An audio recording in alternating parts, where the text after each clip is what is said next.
Chapter 61.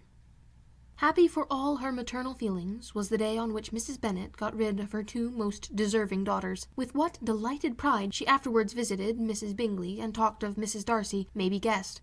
I wish I could say, for the sake of her family, that the accomplishment of her earnest desire in the establishment of so many of her children produced so happy an effect as to make her a sensible, amiable, well-informed woman for the rest of her life. Though perhaps it was lucky for her husband, who might not have relished domestic felicity in so unusual a form, that she still was occasionally nervous and invariably silly. Mr. Bennet missed his second daughter exceedingly. His affection for her drew him oftener from home than anything else could do. He delighted in going to Pemberley, especially when he was least expected.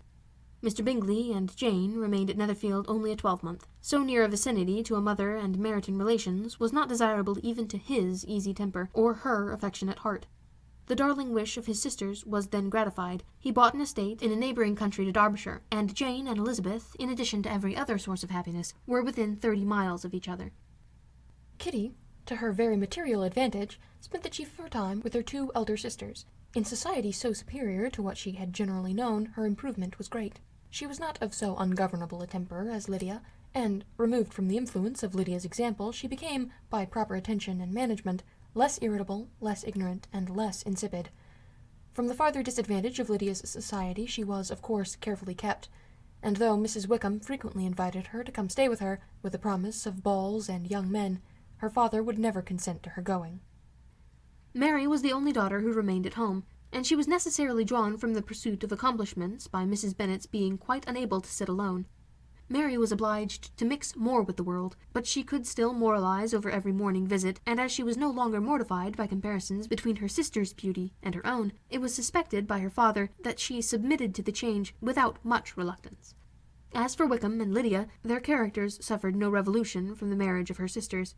He bore with philosophy the conviction that Elizabeth must now become acquainted with whatever of his ingratitude and falsehood had before been unknown to her, and, in spite of everything, was not wholly without hope that Darcy might yet be prevailed on to make his fortune. The congratulatory letter which Elizabeth received from Lydia on her marriage explained to her that, by his wife at least, if not by himself, such a hope was cherished. The letter was to this effect: "My dear Lizzie, I wish you joy. If you love Mr. Darcy half as well as I do my dear Wickham, you must be very happy.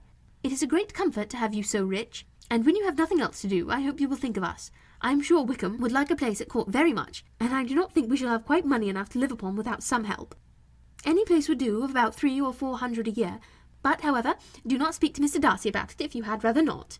Yours, etc."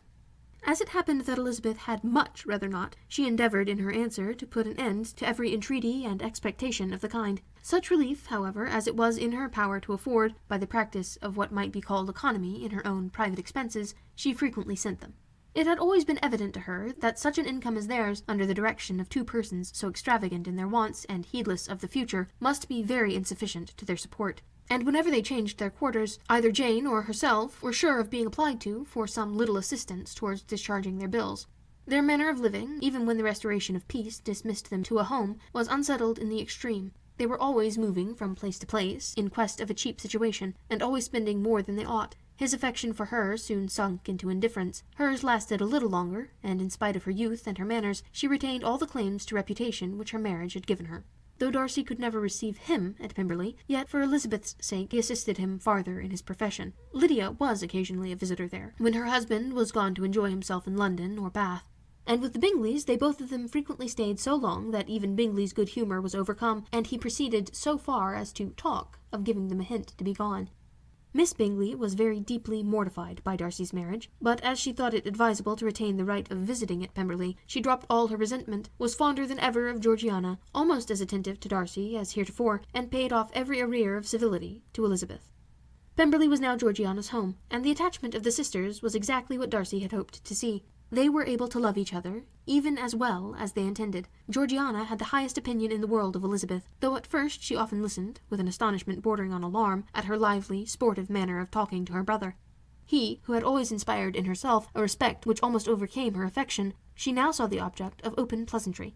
Her mind received knowledge which had never before fallen in her way. By Elizabeth's instructions, she began to comprehend that a woman may take liberties with her husband, which a brother would not always allow in a sister more than 10 years younger than himself. Lady Catherine was extremely indignant on the marriage of her nephew, and as she gave way to all the genuine frankness of her character in her reply to the letter which announced its arrangement, she sent him language so very abusive, especially of Elizabeth, that for some time all intercourse was at an end. But at length, by Elizabeth's persuasion, he was prevailed on to overlook the offence and seek a reconciliation, and after a little farther resistance on the part of his aunt, her resentment gave way, either to her affection for him or her curiosity to see how his wife conducted herself, and she condescended to wait on them at Pemberley, in spite of that pollution which its woods had received, not merely from the presence of such a mistress, but the visits of her uncle and aunt from the city. With the Gardiners they were always on the most intimate terms. Darcy, as well as Elizabeth, really loved them, and they were both ever sensible of the warmest gratitude towards the persons who, by bringing her into Derbyshire, had been the means of uniting them.